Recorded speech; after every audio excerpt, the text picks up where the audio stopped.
本当にあと3回でやめるから。分かってる。あと3回でやらしいから本当にちょっとどいて。もう超真剣なのこっちは。3回でなったらもうメガネバッティいいから。いや本当に3回。真剣にやってて3回でできなかったらそれはお前の実力だろって話でしょ。だからあと3回だからもうちょっとやりたいんです。足りないから俺の実力が。やりたいけどマジ分かって、あと3回、あと3回。意味が分からない。ごめん、マジ意味が分からないね。もう本当に自分マジ本当にお願い。分かってる。本当にごめん。ちょっと本当にどいてくんない。ここでやるとすげえって言われるの。これできなかったら俺自分の実力だと思って諦める。3回見てていいから。はい、どうも皆さんこんにちは、シモンです。今回はちょっとスケボーとストリートについて、動画を作ろうと思います。僕ちょくちょく話す系の内容の動画アップしてるんですけれども、なぜ今回ストリートっていうテーマで動画を撮ろうかと思ったかっていうと、僕が以前取材を受けたこともあるシンダっていうメディアがあるんですけれども、そのシンダにストリートにスポットライトで記事がアップされていて、すごい面白いなと思ったんで、僕もそれにちょっと便乗して動画を撮ることにしました。記事のタイトルは街でのスケボーは迷惑か、社会との共生を目指し都市をプッシュでかけるディアスポラスケートボーツ。この記事すごく面白かったんで、ぜひ皆さんも読んでみてください。記事の内容は大まかにストリートで撮影をする、スケートクルーにインタビューをしていて、オリンピックで認知度が高まったけど、果たして本当にスケボーは理解されているのかっていう内容でした。ストリートスケーターとコンテストスケーター、スケーターと社会、その溝が今すごい深まっていて、それをいかに埋めていくかっていう、ところにスポットライトを当てて話していました。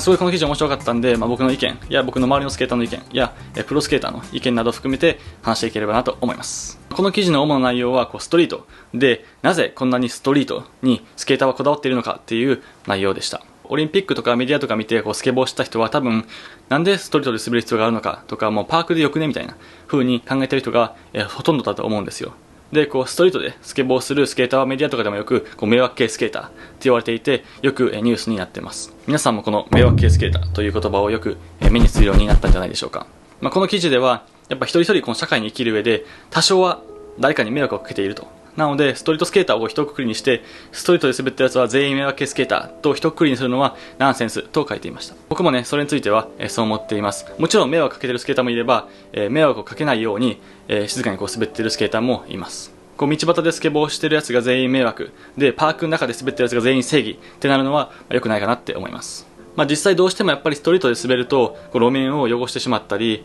縁石に傷をつけてしまったり、あとうるさかったりと、どうしても少しは迷惑かかってしまいます。やっぱりスケボーに限らず基本何でもやっぱ迷惑かかってしまうと思っていて、0-100ではないと思うんですよね。もちろん明らかに迷惑なことだったり犯罪行為はダメですけど、例えばスケボーで移動するとか、やっぱ多少うるさいとか迷惑がかかっていてもそれが全部ダメっていうのは僕はあまり賛成できません。僕の住んでいる東京の現状を言うと、やっぱりどんだけ気をつけて静かにスケボーしても警察官の前を通るとスケボーすんなって止められてしまいます。やっぱり0-100じゃなくて車も自転車もやっぱり事故は起きますし、人に迷惑は多少かかってしまいます。そこで社会が決めるルールとユーザーがいかに妥協点を取っていくかっていうのが今すごい求められてるんじゃないかなと思ってます。スケートパークがあるんやからスケートパークで滑れってやっぱりどうしてもスケボーやってない人からすると思うと思うんですけれども、やっぱりスケボーって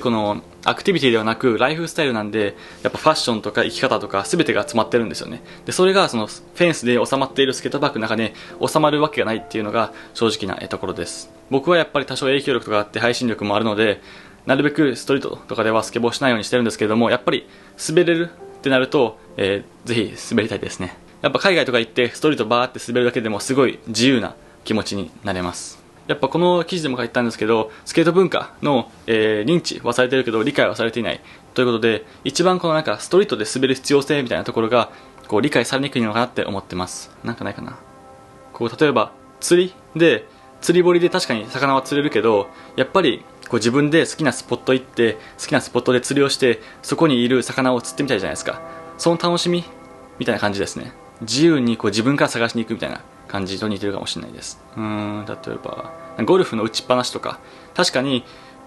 打ちっぱなしはボール打てるし練習になるし楽しいけど、やっぱゴルフはコースを回って何が起きるか分からない場所でゴルフをしたいみたいな、その感じと少し似てるかもしれないですね。やっぱスケートパークは確かにパークはすごい楽しくて僕もいつも滑ってるんですけど、やっぱりスケーターからするとストリートこそが本番みたいな感じの感覚が近いのかなって思います。このスライダーっていうマガジンがあるんですけれども、これボリューム39ですね。これの中にこう社会とスケボーみたいなテーマでいろんな人にインタビューしている内容がありました。で、面白かったのでちょっとシェアします。海外のこのルイ・ロペスっていうプロスケーターがいるんですけども、彼はちょっと面白いことを言ってて、大会とストレートはある意味同じって言ってて、大会はこう最後の一発で決めるか決めないかで勝利が決まる。で、ストリートもある意味同じで、ストリートは警官が来る前に一発で決められるかっていう、そのなんかどっちも一発で決めるっていう面では似てるって言ってましたね。そう、スケボーのコンテストはコンテストで昔からあったんですよ。なのでこうなんかスケーターからするとそのなんか一発で決めるとか、そのなんかライブ感っていう面では似てるってルイ・ロペスは言ってましたね。同じインタビューでシェイク・ジュニ君が回答していて、彼は理解されないからこその面白さもあるって言ってましたね。ストリートで気持ちよくなるためにパークで事前の練習をして気持ちよくなる練習をするみたいな。いつも同じ場所じゃつまんないからじゃない？みんな本番のが好きっしょ。下ネタっぽく言うと、パークが風俗でストリートがストリートだね。セックスと一緒だね、スケボーは。あと海外のスケートビデオのゴッドスピードっていう、有名な動画があるんですけども、その中でアイショッドウェアとナケル・スミスが、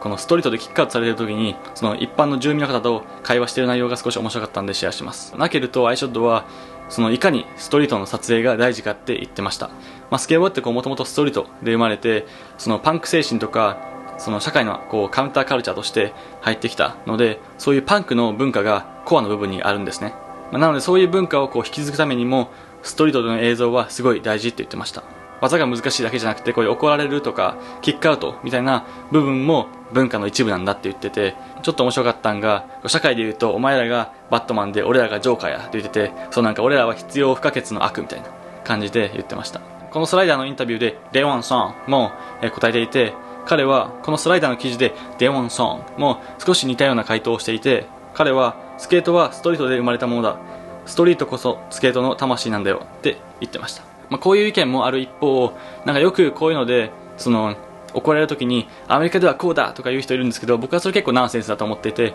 やっぱなんかアメリカと同じ文化は日本では無理なんで、日本では日本のそのストリート文化を見つけていく必要があるかなって思ってます。なのでなんかスケボー乗った瞬間常識も法律も守らなくていいみたいな、それがかっこいいみたいな風に思ってる人はあんまり良くないかなと思います。以前僕社会にロビーイング活動をしている藤井さんという方と対談したことがあるんですけれども、彼はスケボーを含めカウンターカルチャーっていうのは無菌化された都市から逸脱するための重要な手段と言ってました。もちろんやっぱり明らかな迷惑とか犯罪とかはダメなんですけれども、見る方もやっぱうるさいからすぐ怒るとかうるさいからすぐ通報とかそういうことをするんじゃなく、多少やっぱ強要していくことが重要なんだと思います。よく最近言われてますけど、これがやっぱ行き過ぎる社会になってしまうと、保育園がうるさいとか小学生がうるさいとか、公園で遊んでるなんか小学生がうるさいから通報とか、公園でサッカー野球全部禁止とか、そういう社会にどんどんなっていくんじゃないかと思ってます。いい具合にスパイスぐらいのレベルでお互い迷惑をかけ合う社会をどう作っていくかっていうのが多分我々が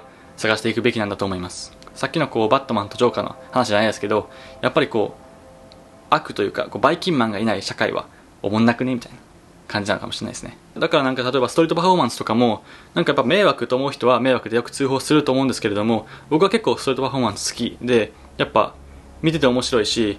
より面白い社会を作っていくと僕は思ってるので、よく投げ銭とかしてます。やっぱストリートパフォーマンスに投げ銭するとストリートパフォーマンスで食っていけるっていう人が増えるので、そうしたらストリートパフォーマンスをする人がどんどん増えると思ってるんですよね。ストリートパフォーマンスに投げ銭することでそういう公共空間を自由に使えれる社会になっていくと僕は思って投げ銭したりしてます。迷惑は絶対かけるなとやっぱ日本では小学生の頃から強く教育されているわけですよ。僕たち大人は多分それが染みついてるんで、迷惑をかけるってことが悪と思ってると思うんですけれども、必ずしもそうではないっていうことを多分認識するべきなんじゃないかなと思います。正当化されないことをいかに社会に残していくかっていうのが大事だと思います。やっぱ正当化されないものが全て排除されると、もう社会ってクソおもんない場所になっちゃうんですよね。必ずしも正当化されないもの、例えばストリートスケボーとかストリートパフォーマンスとかそういうのを排除してしまうと、やっぱ居場所を失う人がいるんですよね。なぜならそういう正当化されないところに居場所を感じている人がいるから。僕は結構話した人も言ってたり、この記事でも書いていたりしたんですけれども、やっぱり結局リアルな対話が大事という結論に至るかなって思います。この記事でも紹介されていたんですけれども、彼らの映像にいいシーンがありました。博士さんっていう方が、ステアで技をチャレンジしてて、女性警察官が来てキックアウトしていきました。もう本当俺遊びじゃないんだよね。遊びだけどマジ3回やらせて、本当に3回やらせてください。お願いします。3回だけ。ここでやるとすげえって言われるの。これできなかったら俺自分の実力だと思って諦める。3回見てていいから。他の人たちも一緒にじゃあ3回で書いてくれますか。マジでいい、いくよ。マジでやらして、本当にもうちょっとステップレッツ、マジ本当にやらして。もう笑い話じゃないの、俺真剣にやってんの。こんな汗かいてこんな足になってやってんの、わかる？遊びじゃないの。3回だけやらして。お姉さんちゃんと3回見ててね。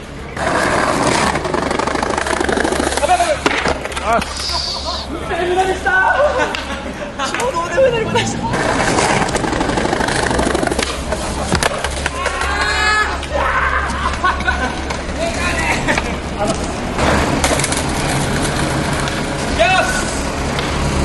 焦らず行こう、焦らず行こう、焦らず行こう。よし。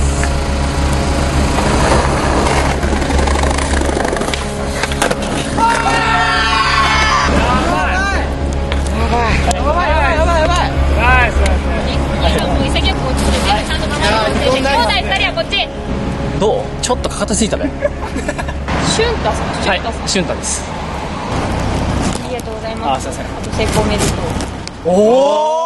どうしてもチャレンジしたかった博士さんが、あと3回だけお願いって言って、女性警察官がしゃーなしなみたいな感じでやらせたんですよ。そしたら最後の3発目でうまくメイクして、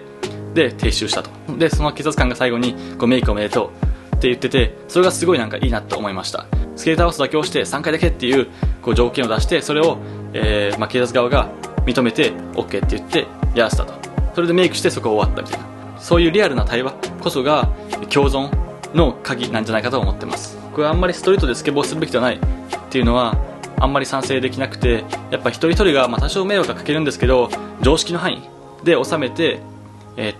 活動していくことが重要なんじゃないかと思ってます。迷惑は最低限に抑えて賢くスケボーすることが重要だと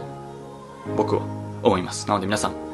ゴミとかね拾ったり、なるべく迷惑かけないように配慮したり、一人一人がね意識高く持って対話してやっていくと、だんだん徐々に時間がかかるかもしれないですけど共存はできていくのかなって思います。なので皆さん一方通行ではないようにしてスケボー楽しみましょうという感じで、今回はスケボーとストリートにフォーカスしてちょっと話す系の動画を作ってみました。たまにねこういう動画をアップしたいと思います。皆さんもねぜひ意見があればコメントお願いします。全部いつも読んでます。結構ねコメントモチベになるんでもらえると嬉しいです。で、あと僕オンラインサロンでこういうテーマについて投稿したり記事書いたりしてるんで、オンラインサロンもねぜひ参加してみてください。では皆さんまた来週会いましょう。バイ。